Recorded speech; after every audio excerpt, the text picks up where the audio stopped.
Hey, yo, what up? It's your boy Saigon, the Y'all Father. You already know, hotnewhiphop.com. Peace and love. Does the Lord hear a sinner's prayer? When I die, if I make it to the gate, will they let me in? In this business, you have to actually become a business. You have to brand yourself as, in as many facets as you can. You don't want to just be, one-dimensional, just, oh, I'm a rapper, or I'm this, or I'm that. So, I'm very charismatic, or so they say. So, I dibble and dabble in different things. As long as they allow me to use my name, Saigon, like even in Entourage, that was a big thing I wanted. I had to keep the name Saigon.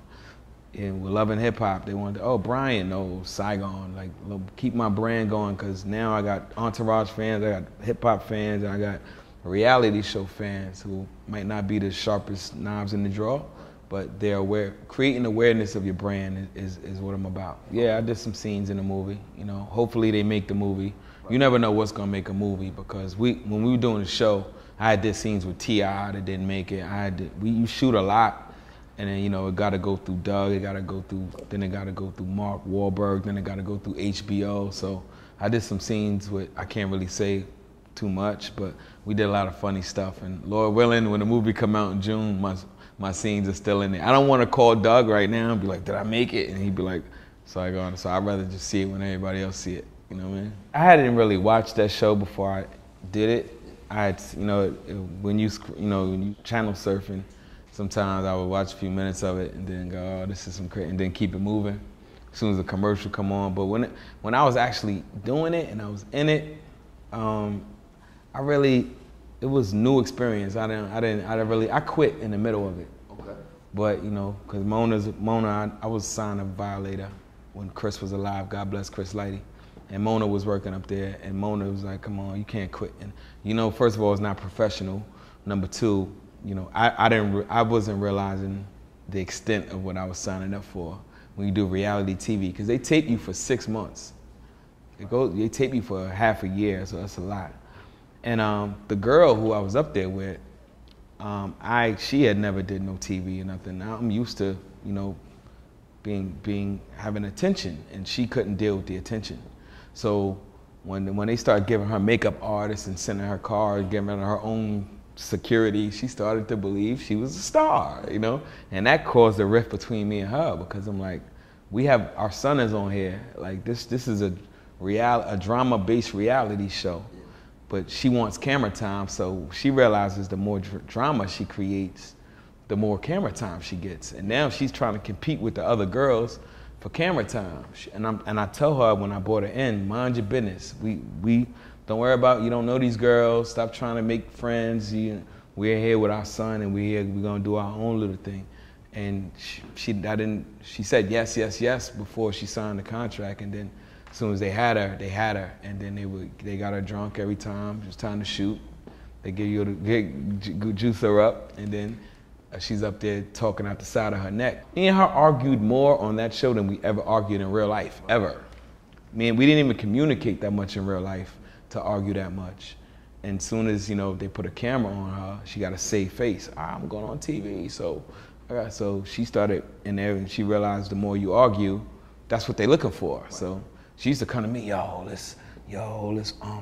other people are you shooting today? Are you? I'm like, come on, man, let's do it. And everything went downhill from there. Yeah. So they ended up making me look like a stone lunatic. She started to really run with the verbally abusive thing when I don't even talk to you. You're not even on my radar to verbally, I don't care enough about you to verbally abuse you. It wouldn't do nothing for me.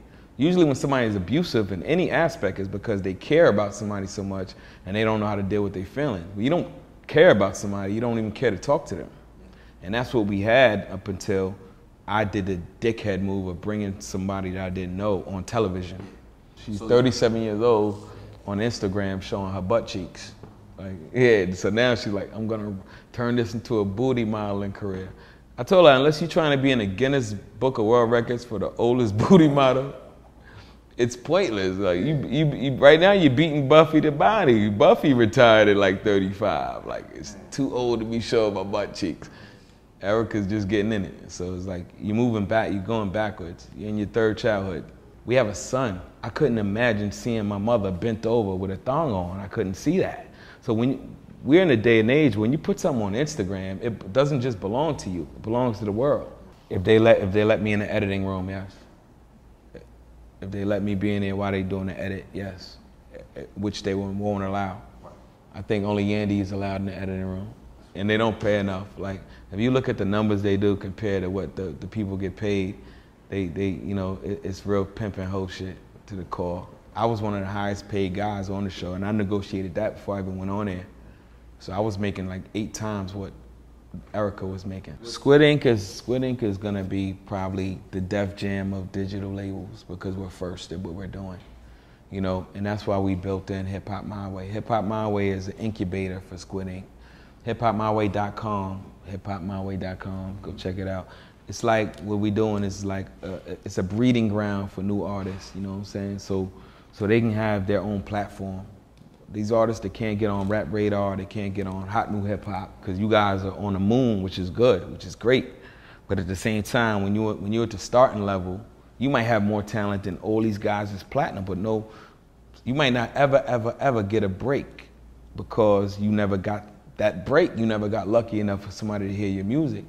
I wanted to create a place with Squid Ink and with Hip Hop My Way where a guy who really believes in his talent can go and say, okay, I want to build a profile here to where people can come hear my music, and this is why they're coming here. You don't have to feel like, oh, because Bobby Shmurda blew up, I got to make a dance. That's how, you know, that's how you blow up in the game. Or because Trinidad James blew up, I got to go ride a bike and make a funny video. Like, but it worked for those guys. That don't mean it's going to work for you. And now if you do it, now you emulate it, now you look like a copycat now. Now you're gonna, people gonna be like, oh, it's a fake Bobby Shmurda. You know, when something grows organic, I love it. Those are both organic things that went on to blow on their own. But there's a lot of guys I see on Hip Hop My Way that have something special that I never seen, and I go, oh my God. What labels do is almost will be like if a bank bought the car for you and be like, pay us back. We got to pay our loan back before you can get the car. You know what I'm saying? So kind of don't make sense. Right. You got to pay them back, but they give you the car. But now these kids don't. These kids can go get whatever they want. Right. So now it's all up to how you present yourself and how, and not only that, the quality of your product, but at the same time, it's available. So when everything's available to people, you want to stand out in front of some place. And as a label, we want to stand out, so we want people to come sign with Squid Ink, especially the best of the best. Instead of saying, oh, I'm going to go to Def Jam where they're going to rate me and throw me away if I don't have a radio hit. And I know from experience, but sitting on Atlantic Records for 6 years. Atlantic Records loved me at one point. They gave me every opportunity to become their golden boy, but it was compromising what I believed in. And I didn't believe in compromising what I believed in. And that's why I think I'm still here today. It's because I was like, nah, I'm not doing that. But they were like, look, you'll be famous. Don't always chase that fame carrot, man. That fame carrot will elude you. Well, the album comes out September 30th. 9/30, man, 9/30. Comes out September 30th. You know, the majority, I did 4 songs with DJ Premier. As a kid growing up, as a hip hop fan, I always wanted to work with Premier. As soon as I started rapping, I was like, damn, if he can make Group Home sound hot, imagine what he could do with me. You know what I'm saying?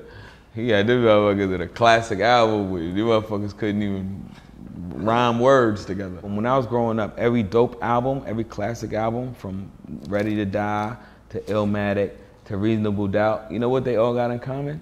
DJ Premier.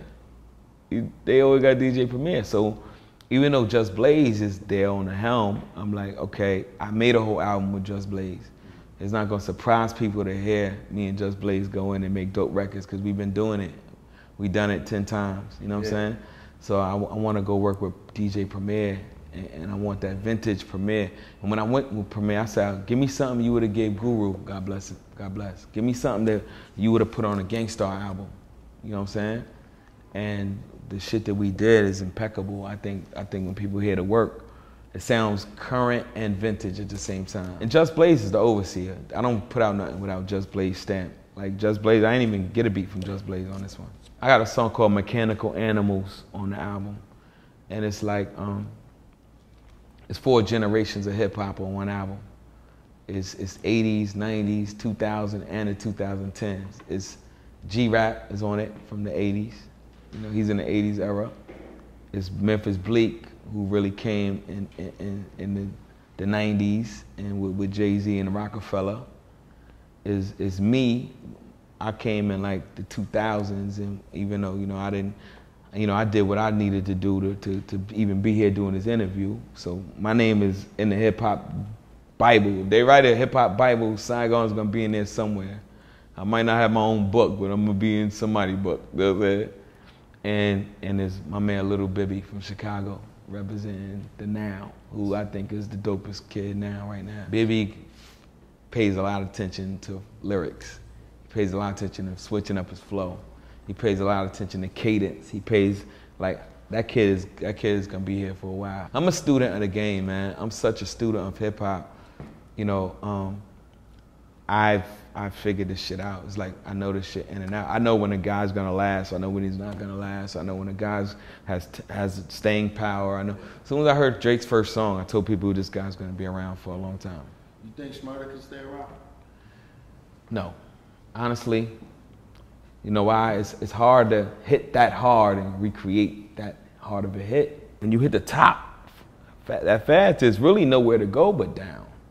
Like, how do you beat a dance with a song that Beyonce did and Jay's talk? How do you top that? It's almost like Trinidad James, what's happening with Trinidad James. But how many times have we seen it? Young Jock had a dance. He had a motorcycle dance. He can't, unless you're a great dancer and you can create new dances. Where's the lean with it, rock with it dance? Where's Walk It Out? DJ Unk had a dance. I'm sure all these guys in their mirror trying to come up with new dances and shit. You know what I mean? Yeah, I got a dance, but I'm not putting it out yet. I'm not putting my shit out yet. People just think, oh, I seen this person do that, so I can do it. Even if it's simple. There's certain, like, people will say what they want about 2 Chainz.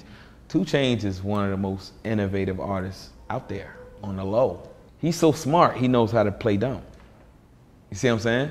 Which is in a skill in itself. Because he's going, oh man, I could probably write, I got a degree from Alabama, 4.0. I could probably write some of the deepest rhymes they ever heard, but that don't work. So it took a person like him to say, okay, but how can I put it to where people can access it and make it to where it's still clever and still dope, but it's still consumable. It's almost like the dudes in jail who know how to make a gourmet meal out of oodles and noodles and tuna fish. I'm seeing from artists like Lupe Fiasco, who, as dope as he is, nobody really, he made his money. Yeah. He had his hit records, but people don't give him, he's still not a voice that he should be. And right now, his backyard, kids are getting killed every day at such a rate, you know what I'm saying? And I think that Lupe, and I knew Lupe from when he was on Arista. Lupe found a way in, and he said, okay, let me do Kick Push, skateboard record. A record that's gonna appeal to more than my backyard and get me in, and then I'm gonna come and do. But now nobody really takes you serious. They waiting for you to do Kick Push again. Now your core fan base are kids who want to skateboard, not really revolutionary minded people. So it's kind of hard to really come in one way and switch up. It's hard, it's almost impossible. You see? I haven't seen anybody do, even J. Cole attempted to do it. So it's like, where do you go from here as J. Cole? Do you go back to Work Out? For me, Work, do you go back to that? Do you go back to Shorty Go Low? Do you go back to Can't Get Enough, I Can't Get Enough of Which? Or you go to Crooked Smile, which is a great record, but your core is Work Out for me. Like, that's what made you J. Cole, you know what I'm saying? So me, I feel like I'm still on the upside. I have upside because my foundation was real shit. So when you go to Saigon, you don't go to Saigon for a party record. So if I did do a party record that blew up, people might be like, oh shit, he got one off. But they still know what I'm about. Before we get into this interview, Bobby asked me if he could smoke, and I said he could do whatever the fuck he wanted. So you are going to show us. You heard her. He's you heard what she said? I finally got ready. They was like, yo, Google wants to do something with you. And I was like, cool. And it was like, they wanted to give it out for free. I'm like, cool. So nice. It worked out. Okay. Is there anyone that you have not collaborated? I'm riding with Drake, doggy. You dig? About if Jay-Z and Beyonce came out with a sneaker for their tour. No, playing games. Yeah, you playing around. What are you going to get up there, put the sneakers on and say, you ready, B? All right, so